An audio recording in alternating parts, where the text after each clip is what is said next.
All in Sports Network. We love sports.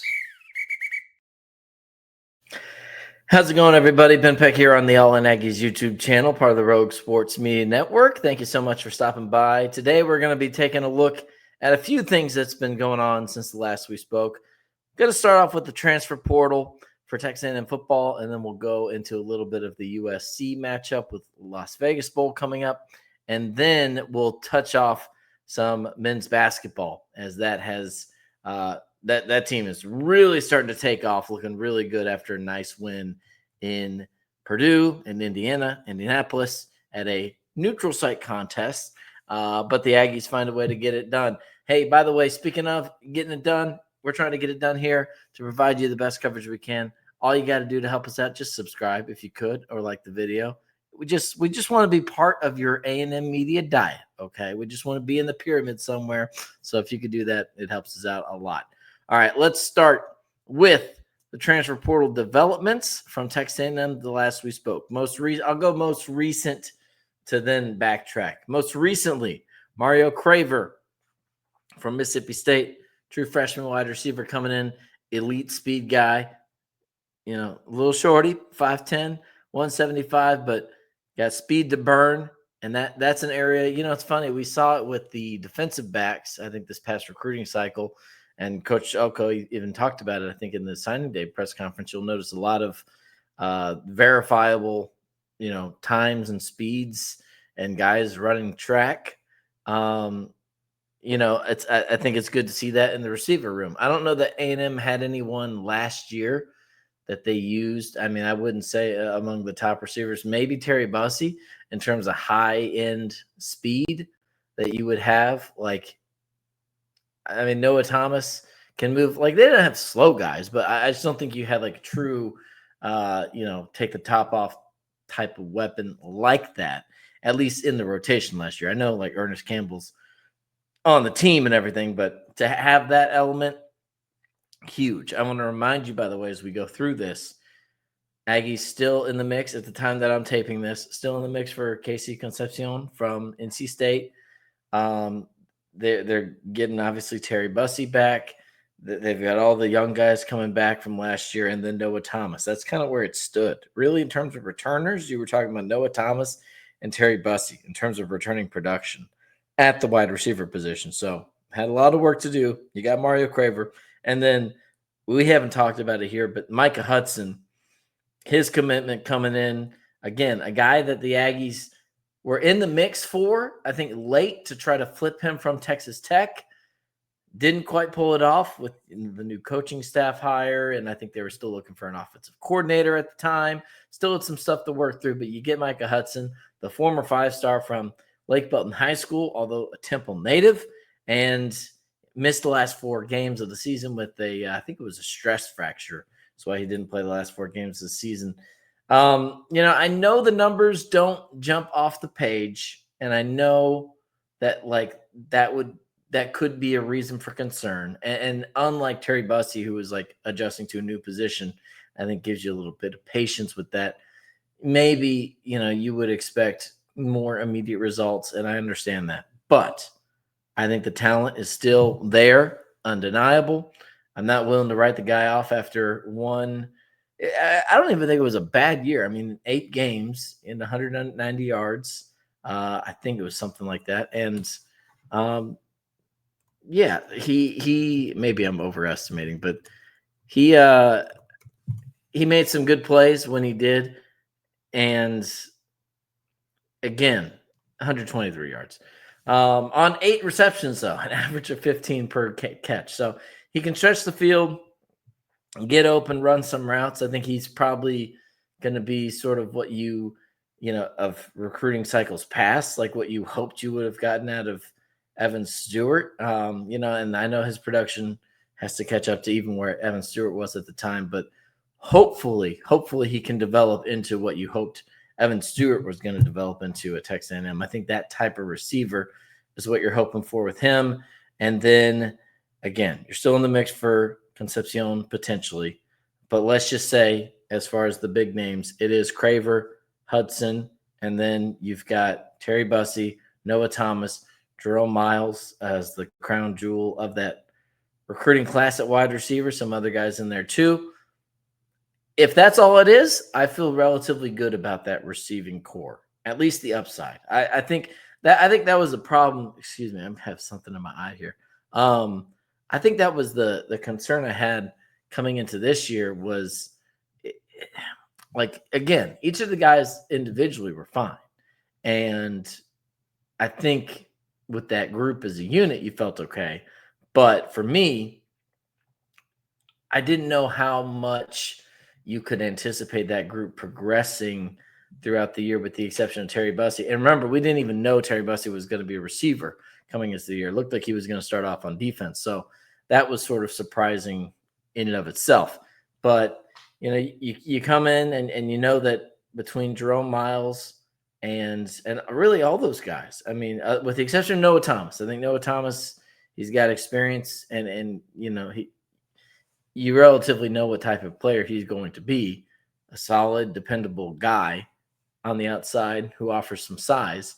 But between Terry Bussey, Jerome Miles, Micah Hudson, Craver, I mean, that's a pretty good young core that should be able to grow together. And also they develop alongside sophomore Marcel Reed. So you've got all these sophomore and freshman receivers with Marcel Reed.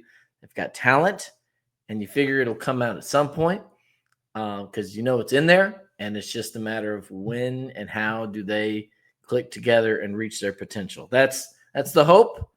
I believe in it. That being said, to add another proven guy like Concepcion would be clutch. I know there's still guys going in the portal. Zachariah Branch just the other day from USC. We'll touch on that in a different tone, but in just a second. So, if you can get another guy to even sew that up even more and get maybe some experience to go along with that youth and proven production, that'd be great. But I feel pretty good about that group that you have, if that's what you're working with coming into next year.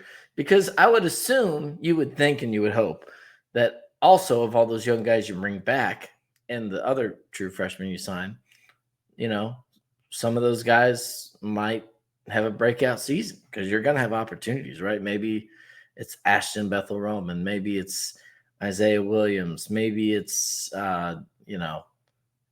any one of those guys. So we'll see what they can do at that receiving group, at the receiving core with that group there. And then Julian Humphrey also was a guy who we haven't talked about just yet at the cornerback spot. I think the DB, look, I know they didn't necessarily lose a ton in terms of like graduating seniors or this or that. Like they have a lot coming back.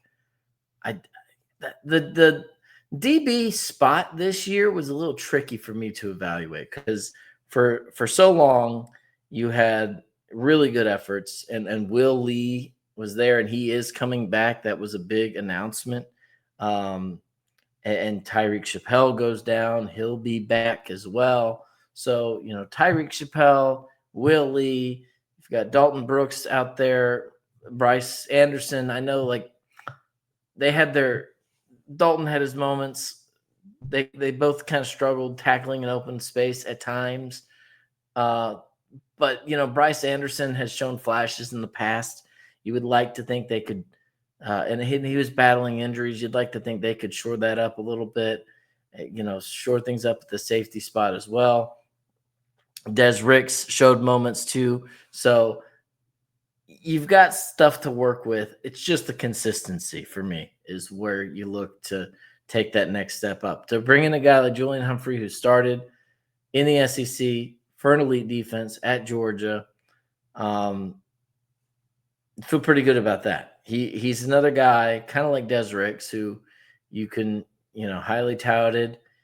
I think Houston kid, you bring him in, develop, just like we were talking about the receivers with the quarterbacks, develop alongside other guys in that unit and just see where he goes from there. I think that'll be potentially a fun watch. Now, I want to say, too, a thing that has been bothering me observing Texas A&M over the years, which I don't know, how and when you would see this, but I'm dying to see it for Aggie fans, is we need to see some of these like true freshmen, highly touted guys come in and be instant, like all conference level contributors at some point, or some of these very, very young freshmen. Will Lee was actually a pretty good example, and he had a little more experience, but like how he came in and then instantly just plug and plays like home run.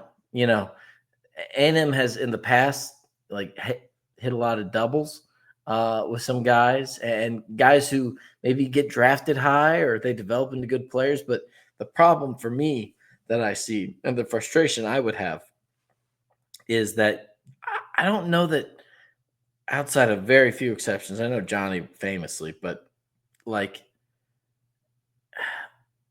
I want to see A&M have like a Ryan Williams, I guess is what I'm trying to say. And I know that's obvious, but I think that is something that when you look at the elite of the elite that A&M's been chasing for all these years, that's something that has separated some of those teams away from teams like A&M is, you'll have like a Brock Bowers come in and immediately be at least all conference level. And then you get that for 3 years. It's not just like he develops into a really good player eventually, but just immediate high-end impact.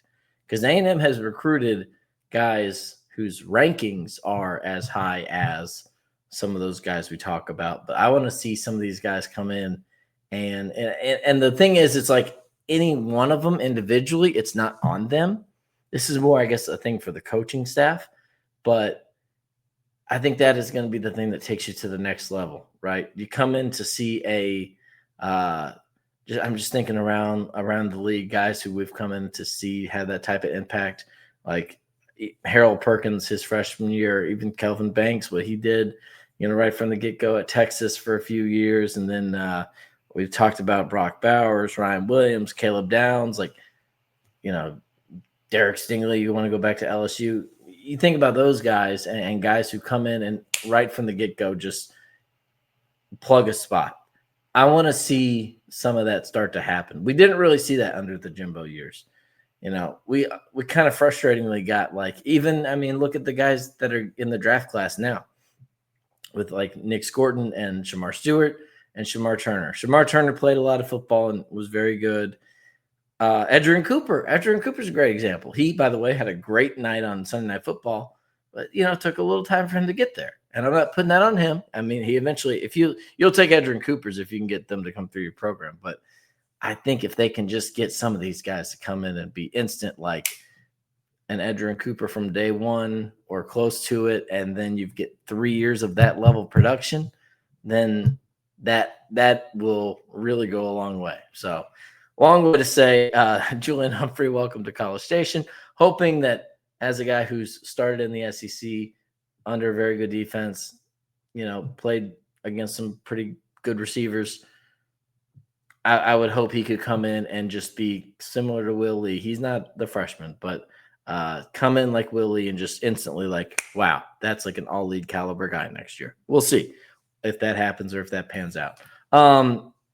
We'll switch gears a little bit to some Las Vegas Bowl talk, but if you haven't already, please help us out and like the video, subscribe, help us do this as best we can. We're going to be going out to Las Vegas for the Las Vegas Bowl. Got that news this week, so going to have some coverage from Las Vegas on the ground, festivities and all that. So those are the type of things. I mean, my NBC affiliate helps out with that, but I want to be able to do that moving forward in the future as well. So the more support we get from you guys, the more we can not just come on here and talk like this. This is fun, but really be on the ground and show you that insight from, the extra added value you get from really having your eyes and ears places rather than just sitting up on a perch talking about it.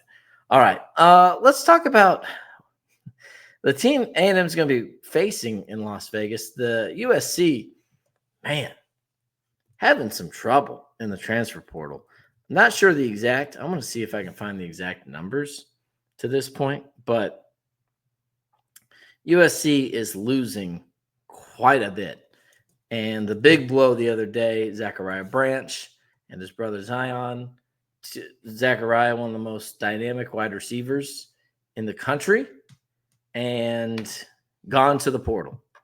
I don't know if A&M will be a player that he would be an amazing get, similar to Craver. We were talking about that quickness and speed and all that. But, I was just watching a video the other day from, I think it was Josh Payton, was talking about every 5-star that Lincoln Riley has signed in his time has left. Here we go. They lost Deuce Robinson, another USC wide receiver. They've lost 14 players in the portal. Deuce Robinson, a receiver. Bear Alexander, kind of notably, was in the portal. D lineman from Georgia. And then he's visiting Penn State, flexing on the Penn State visit with the Georgia G on his bicep tattoo. That was fun. Miller Moss, quarterback, going to Louisville. So this is, USC had that weird year where 6-6, but they were in a lot of close games, but still 6-6. They kind of choked against Penn State. So, they were right there in a lot of those games and against elite level competition, but they kept coming up short. It's like the Jimbo years. Like, do you figure it's, you're that close away and it's just, the wind starts blowing this direction and you start rolling. Now you're winning 9-10 games and you're playing better defense than you were. And I still think their defense ended up being better, much better than it was last year. I haven't looked at those numbers specifically, but even just the way they started, like the offense actually kind of dipped, if anything. So, maybe is that sign for them moving forward that things are heading in the right direction in terms of like, okay, USC, you would think Lincoln Riley can get things right on offense eventually. If the defense is starting to make strides, can you look at that and say, well, the offense will eventually get there and the defense can just stay where they're at and get a little bit better too? Then maybe you'll be okay. I don't know. But, and again, you could say this year should have been a lot better than it was because of all the close games. Or is it like the thing I was talking about with the Jimbo years? Or is it one of those things where it's like, yeah, but like, the various issues you have within the team, within the culture, within the coaching staff is making you bump your head up against the ceiling. It's not like a coincidence. It is causation type of thing or heavy correlation. And they've lost guys on defense, by the way, too. So I don't want to act like it's guarantee the defense is going to be able to figure out moving forward. That's just big fodder, big picture conversation for USC to say, a long way of saying A&M is going to be playing a team that's in a little bit of chaos at this Las Vegas Bowl. I don't know how motivated they're going to be there. I mean, I suppose it's easier for Trojan fans to get out there if they want to a couple days after Christmas. So maybe they have a slight home field advantage. I mean, they probably will relatively, but it's only 14. It feels like a lot more though.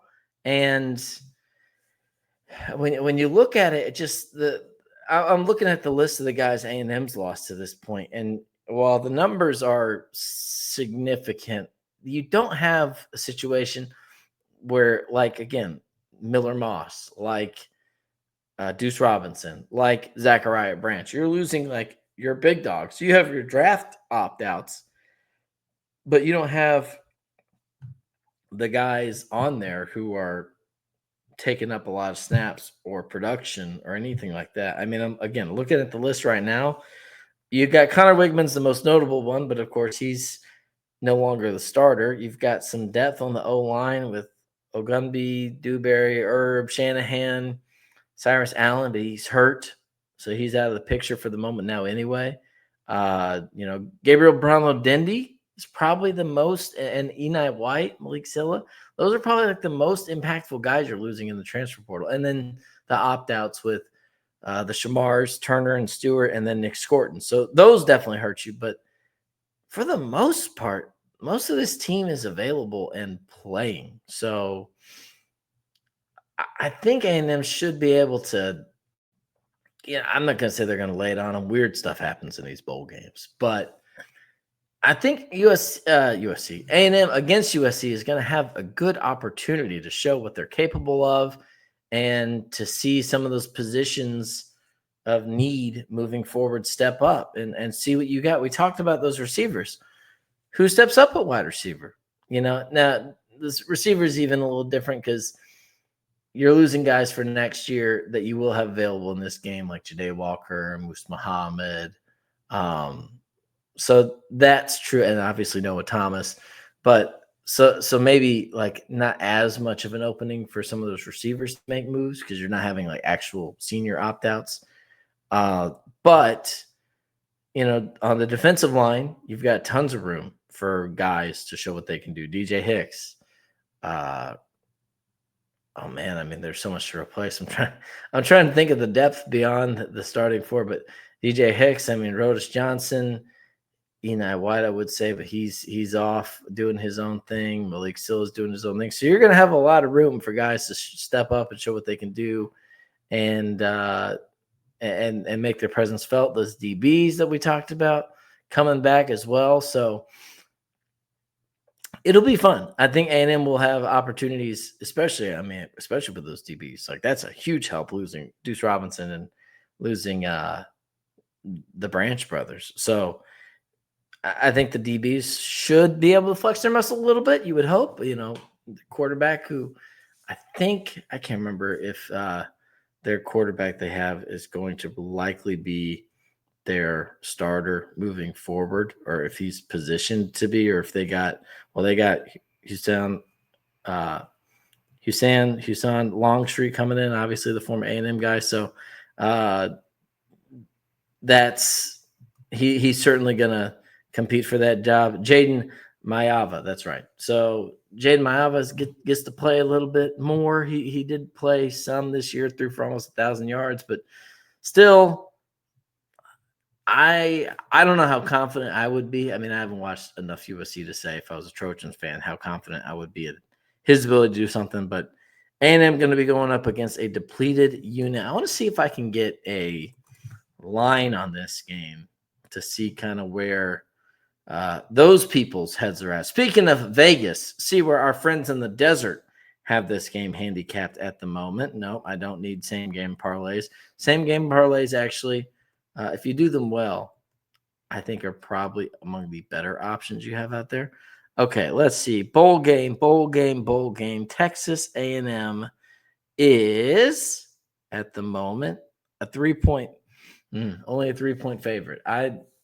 Again, bowl games are weird. # bowl games are weird, but I feel relatively good about that. Of course, you're still going to have problems with various depth that A&M already had, like running back and especially on the O-line now, as the depth is a little shaky. But we'll see too if Trezun. I haven't seen a Trezun. I don't think Trezun is opted out, but I would imagine he'll be in there. So I mean, Trezun hasn't even, I don't think at this point that we're taping it, has not declared that he is going to the NFL. So I certainly think if that's the case, you anticipate him playing. So we'll see. Feel pretty good about it. We shall see against USC how the Aggies can take advantage of that in Las Vegas. All right. Now we're moving on to basketball. And again, appreciate you guys staying with us. I'm still a little under the weather from last week. My voice is like in and out. It came back for a little bit and then it went away for a little bit. So I was resting on my voice for the past couple of days. But let's talk about this game against Purdue. My goodness, 70-66. And then we'll talk about A&M basketball and bigger picture. But big win on Saturday, 70-66 over Purdue. And the Aggies, I mean, if this is the team that I keep telling people, if we get the version of Texas A&M that we saw on Saturday, this is a team that absolutely could be a dark horse, not only to win the SEC, not only to make an Elite Eight, but potentially with the right matchup, you could be going to a Final Four. I'm not saying they're one of the best 4 teams in the country, okay? Or if I had to put my life on it, that I'd ride with them again at that level. Not saying that, but what I am saying is this team is versatile, deep, and experienced enough that on the right day with the right performance, they can give any team trouble in the country. And it's frustrating. The frustrating part about it, for not so much this season, but dating back to past seasons, is we don't always see that team show up every single time. But more often than not, we do, especially by the time we get to conference play. And we, how do I say this? We've only seen it really once. Well, I guess we saw it twice on the biggest stage with the tournament last year. But you only have one tournament win to show for it to this point. College basketball, I just want to say, I've said it before, I think it's a weird sport in terms of evaluating and judging. I actually don't think strictly postseason success is the best end all be all way to measure like where the program is, because those games can be so fluky. I mean, we saw Virginia go from losing in the first round to winning the national championship the next year with largely the same team. And then Purdue basically did the same thing where they lost in the first round, then they go to the championship game. So I think in terms of predictive nature, you do need to look at regular season results. And in that realm, A&M, especially in conference, has been very good. And this team is obviously very experienced. It's sort of the last ride team with those guys that we talked about that have been with the program for 3 or more years, handful of them. But the two things that stood out to me as to why this game against Purdue was what we've all been clamoring for and dying to see. Like, if we can just kind of get close to that, then, we as fans, you should be excited to see what this team can do. Number one, it shot almost 41% from three. You don't need to shoot 41% from three, but if this team can go from, instead of shooting 30 to 33%, and you get in a rock fight and it's ugly and you're relying on the free throws and you're doing all that, if you can get 35 to 38% from three, that is the difference between, I mean, that probably on any given night is an additional like 5-6 points a game. I mean, it's probably an extra 1 or 2 makes a game if you just bump it up from 30 to 35, 38. And then if you're going 40, that's probably an extra 3 makes per game. So you're talking about an extra 3, 6, 9 points per game. I mean, college basketball, there's not that many points that are scored. So that goes a long way. But that was number one. Number two, another thing was the free throw disparity. We talked coming into that game. Both teams were very good at getting to the free throw line, drawing fouls. Now, over the years, a lot of that for Purdue can be attributed to Zach Edey. Obviously, he's not there anymore. But still, this team draws a lot of free throws or draws a lot of fouls, gets to the free throw line quite a bit. That was, in fact, one of the differences of the game. 17 for 24 for A&M, 9 for 10 for Purdue. A&M not shooting it necessarily great from the free throw line. 70%, that's okay. That's I probably like to say 75%. I feel better about it, but the sheer number of that made a difference. I mean, if you go by a 4-point win and you made 8 more free throws, it made the difference.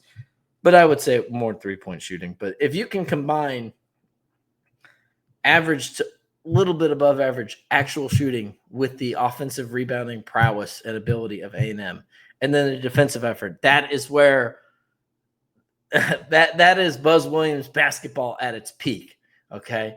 And we saw a little bit of it. And the thing I liked about it too was it wasn't just Wade Taylor going crazy. He had a good game for sure. But Zurich Phelps 2 for 4. Hayden Hefner 2 for 4. Anderson Garcia knocked down a 3. And even then, Jace Carter missed a couple. 0 for 2, so small sample size. I'm not trying to crucify him for that. But I'm just saying there are guys on this team that I do not think have lived up to the shooting ability that they've had. That's another thing that we talk about dating back to years past. It's been frustrating is there are some guys for just, whatever the reason may be, they should be better at shooting the 3 than they have been. Like, it's in there, but we don't always see it. And especially in the games where you need it to happen. Sometimes you'll blow out South Carolina on the road, that game a couple years back, And maybe then you'll see a guy slumping go off. But then, like in a close game, you look and it's like everyone was cold except for Wade Taylor. And even Wade Taylor was maybe 4 for 11. Like it's maybe not even the most efficient there. So you just need to have a handful of guys who can be solid at worst, above average. We'll take it, and then keep the offensive rebounding going. The other thing, the key number 2, other than 3-point shooting, that I want to touch on was Pharrell Payne. 16 points, 6 for 6 off the bench, 24 minutes, a couple blocks. Pharrell Payne is exactly what the Aggies were missing last year. That type of performance with, again, addressing the elephant in the room, with Julius Marble not being on that team last year, they did not have, and Henry Coleman battling through injuries, they did not have reliable, consistent interior post scoring on that team. You had Wade Taylor. Late in the year, you had Manny Obaseki kind of really emerge. You had Tyrese Radford. You had strong guard play for the most part. And then sprinkle in Solomon Washington, maybe some and Anderson Garcia with some putback stuff and maybe a little bit of spot up wide open threes, and Hayden Hefner and Jace Carter, maybe he could get hot. Maybe Manny Obaseki could get hot. But there was no real way A&M could attack opponents inside. Pharrell Payne, my hope for this team is that Pharrell Payne is that guy that he can go inside. Doesn't need to do it every night, but he can do it often enough to where he gets you 10, 12, 15, 18, 20 points if needed. And then that eases up so much of the pressure on those guys shooting threes and on the rebounders, on, Solomon, Washington, Anderson Garcia, all those guys crashing the boards to where they don't have to play like superheroes combined with either their 3-point shooting or the offensive rebounding. You can just make it a manageable level, a manageable load for all those guys. If you have, again, the triple threat and good defense, by the way, as well on the inside. So Pharrell Payne, I know it's like the obvious takeaway because he, tied for the most points, but I think the way he did it was more impressive, not even more impressive, but more important rather than the sheer output necessarily. 16-9 off the bench. I mean, that's in 24 minutes. That'll play. And, and I still think Henry Coleman has some of those games. And, I'm hoping, I know last year, again, was kind of weird with the injury and just never seemed like he was 100% healthy. But I think Henry Coleman does have some of those performances in there. I think Anderson Garcia, I don't know that Anderson Garcia will ever be like a pure interior guy in terms of just scoring ability, post up or something like that. But I think Pharrell Payne can do that for you. So that is what excited me about Texas A&M basketball beating Purdue. And then look, just a real quick state of the team, or just where things are. I mean, you're 9-2, number 12 team in the country, fitting. You're back to where you were preseason, by the way. So, for all the people who were jumping off the boat after losing to UCF when you didn't have Zurich Phelps, by the way, we said it on here, underrated transfer, or not talked about enough. Like if he could play close to where he was at SMU, he just fills that void left by Tyrese Radford seamlessly. Because it's Tyrese Radford and Wildens Levesque are the two guys you lost. So you bring in Zurich Phelps to take over the Tyrese Radford role, and Pharrell Payne takes over what you do with Wildens Levesque. I mean, and then everyone else comes back. You would hope they all get a little bit better or at least stay the same. And that was a pretty good team last year, so we'll see. I still think Manny Obaseki could and Jace Carter are going to have games and moments where they go off. Hayden Hefner maybe even too. So we saw a little bit of that. So feel pretty good about it. 9-2. You've got Houston Christian on Friday, then Abilene Christian. And then, of course, you open up against Texas at home when nobody's here in town for school being out. But, come up on the weekend, watch the Aggies and the Longhorns. It'll be fun. But do that. And then after that, you've got the gauntlet begins. At Oklahoma, home against Alabama, at Kentucky, at Ole Miss a little bit ways after that. So it's going to be a grind, man. SEC is loaded this year. They dominated that ACC challenge. I think it was like 14-2, I want to say. So SEC is just dominant between, Auburn, Florida, Tennessee, Oklahoma, as I mentioned. Oklahoma lost, but they were a top 10 team. Kentucky, Alabama, like A&M's knocking on the door. So you got the best conference in the country this year. You've got a team that has beaten almost everyone they've played, and they do not have a bad loss on their resume. You could argue about the UCF one, but Oregon by 10 in a tournament. I think those tournaments are also weird, by the way. Like, I never feel like sometimes you just get a team that's hot at one of those neutral site tournaments for the weekend and they go crazy and you never see it again, or vice versa. You get like a team that struggles like crazy and then they snap out of it. We saw that with A&M, I think, last year. So, but you got a 10-point loss to Oregon, close loss to UCF, and then wins over Ohio State, which looked better at the time. But let's just say Ohio State, Creighton, Rutgers, Texas Tech, Wake Forest, Purdue, A&M. That's the toughest non-conference schedule I've seen since I've been here for them in 3 years, and they aced it. I would say like a B+, A-, but feel really good about where this team is heading into the break. Hope we can see the Aggies finish it off with a win against Houston Christian on Friday. All right, that is going to do it now for this episode. A little longer than normal. Again, apologize for being away. I've had a lot of stuff I'm working through. Health, professional, personal, all the stuff. But thank you so much.